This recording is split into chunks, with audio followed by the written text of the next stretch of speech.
We sold our anti-chafe swim shorts before we even made them. And if you want to start a brand, consider testing demand and validating your idea, because it could save you weeks, months, or even years of pain and frustration.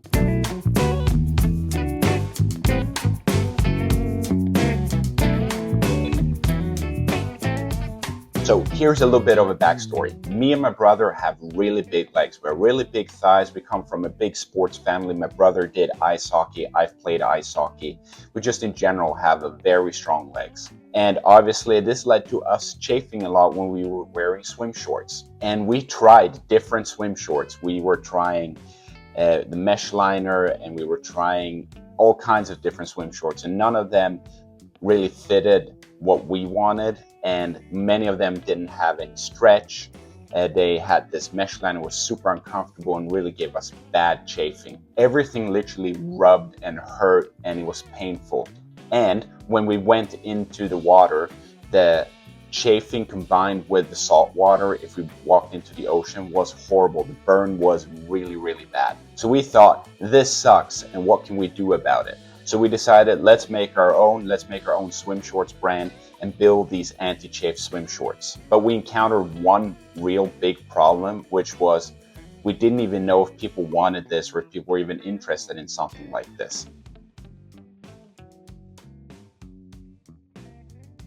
So the problem was, like I said, we didn't really know if people were interested in this or if they would even buy swim shorts like this. But what we did know was that this was a problem that we had, and we really didn't like that problem. And we were looking at the swim shorts that were already on the market, and we thought that they had no style, no personality. They were super boring with their marketing, and it was just in general really boring products out there. So that's when we decided to test our idea, but not just build another boring anti-chafe swim shorts brand. So instead, we decided to include our Swedish heritage, Viking culture, comedy and humor, and just trying to make people laugh with our brand.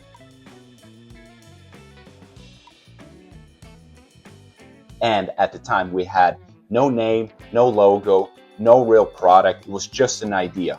And it was two brothers who just had an idea and who were really tired of thigh chafing and feeling that burn every time they go and swim. So we thought, how are we going to figure out if people are even interested in a product like this or an idea like this? And we thought about it for some time because, as you know, we didn't want to spend like weeks, months, or maybe years building and working on something without really knowing if people even were interested in what we were doing. Because there's nothing that's harsher and tougher than just building a product and building a brand and working for those weeks, months, and maybe even years, only to find out that no one was interested in your product and brand to begin with.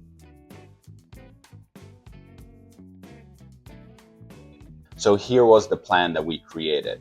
What we did was we thought about people within our circle that we thought would be interested in something like this. So that was friends, families, colleagues, ice hockey teammates, literally anyone we thought could be interested in this and who has mentioned in the past that they have chafing or that they have big legs or something like that. So what we did was we created a list of all those people and wrote down all their contact information and put that into a spreadsheet or a Google sheet. And once we had that list, we came to the difficult part, which was reaching out to them, whether that's calling them or sending them a text message. And the way we did it was that we just reached out to them and asked them if they would be interested in this product. So we asked them, do you like the idea? Would you wear swim shorts like this? What do you think it's good? What do you don't like about this idea? We just wanted to hear feedback from them. And then we made it very clear that we haven't started building these swim shorts yet. They don't exist, and it's just an idea at this point. We asked them if they wanted to pre-order the shorts with the expectation that it could take months, possibly a year or two until they actually get these shorts. And as you could imagine, most people did say no and they were not interested. We even had a friend who thought we were trying to scam him and we were part of a pyramid scheme. But, and this surprised us, there was a decent amount of people that actually said yes, that they were interested and would be willing to pre-order the shorts from us. And this was a critical moment for us. So this led to us asking them for money. I think we asked them for like 20 bucks. which was like this special pre-order price. We didn't want to make it too expensive, but still wanted to make sure that there was a monetary transaction. And we ended up making a couple $100 in pre-orders.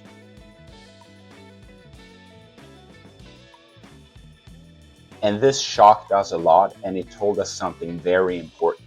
First of all, we were shocked that people would even pre-order from us because we didn't expect much, but we still ended up getting a couple $100 in pre-orders. And the second thing is that it told us something very, very important, and that is that there was actually demand for this product and there was interest in this product. Now, it may not have validated $1 million idea, but it did validate that there is interest and demand for a product like this. So it essentially proved that we could earn money on this if we do things right and we actually execute properly on the idea. And of course, if we do the execution really, really good, it could maybe turn into $1 million idea. We don't know yet because we haven't reached that point yet, but I believe proper execution can turn things into really, really good things and great things. So what did we learn from this?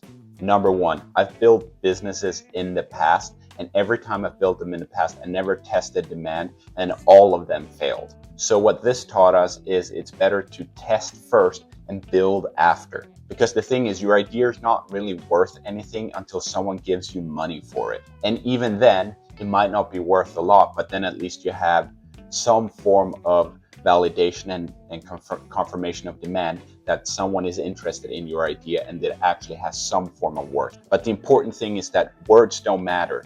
If people say that they like the idea and they think it's a great idea, that's good, but that is not the same as people actually giving you money. So when you test demand and when you try to validate an idea, I think personally it's extremely important that you not just listen to what people say, but they actually give you a little bit of money, or they give you your credit card details, or there has to be some form of commitment from their side in order for it to count as a valid pre-order, so to speak. And that's the rule that we had as well. It didn't count as a pre-order unless they gave us money for it. The second thing is make a list of real human beings and actually reach out to them. So like I said, we created this list of people, which were friends, family, colleagues, work colleagues, teammates, etc., etc.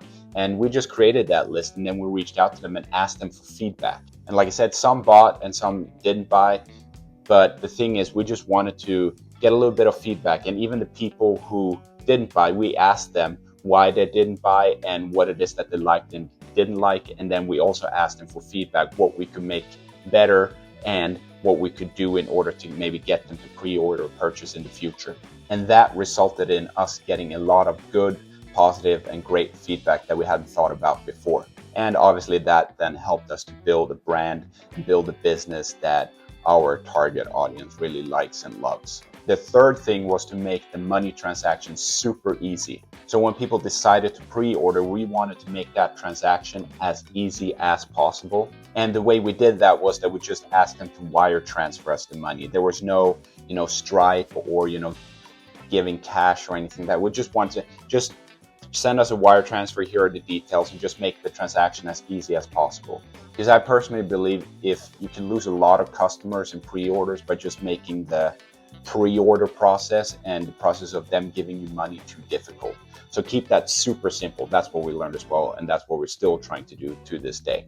And the fourth thing was that it kept our costs pretty much at zero. So another great thing with this is if you're just starting out and maybe you don't have a lot of money or you don't have a lot of business experience, doing it like this saves you a lot of money. Because the thing is, it doesn't really cost you any money just to create a list of people that you think might be interested in your product, or a list of your target audience, and then reaching out to them. I know it's difficult to reach out to people, and it made me nervous to reach out to people and actually ask them for money, but that's part of being starting a business and being an entrepreneur. And the fifth thing is that small wins do matter. So if you test this the way we did it and you ask for pre-orders from people that you think are interested in your product, and maybe only 10 people buy, don't throw away the idea immediately. Because even if only 10 people bought, that's better than none, and it still validates that there is some form of demand and interest in your idea. Like I said, it might not confirm that you have $1 million idea, but with the right execution, you could get something really valuable and something great in a couple months or years if you just keep working at it. So the point I'm trying to make is, even if you only have 2, 3, 4, 5 people pre-ordering from you, that's still a little bit of money, and that also validates that there is some form of interest, and there's probably more people like them who are interested in your idea and your brand. So those small wins really do matter and really do count. So don't just throw away or think it's not worth it just because you had 5 pre-orders. I hope you thought this video was useful and you really liked it, and you really learned a little bit about how we test the demand with Nordic Dudes. If you did like this video, please follow and subscribe. And if you think that our brand Nordic Dudes is interesting and you want to know more about us, I have the link to nordicdudes.com in the description down below, and there you can sign up for our newsletter. This newsletter is called the Weekly Pillage, and we send weekly emails about sharing the process of building Nordic Dudes and things that happen in the business, and try to make the emails as funny as possible to give you a smile on your face and trying to make you laugh. And as always, I'm always happy to hear feedback on the videos and what it is that you liked and didn't like, so I can become a better content creator and obviously create a better business with Nordic Dudes. I'm always happy to hear the feedback. So let me know down in the comments what it is that you liked and didn't like, and what you think of the idea of building a business by testing the demand first and actually getting pre-orders. I hope you have a nice day, and I'll see you in the next one. Bye.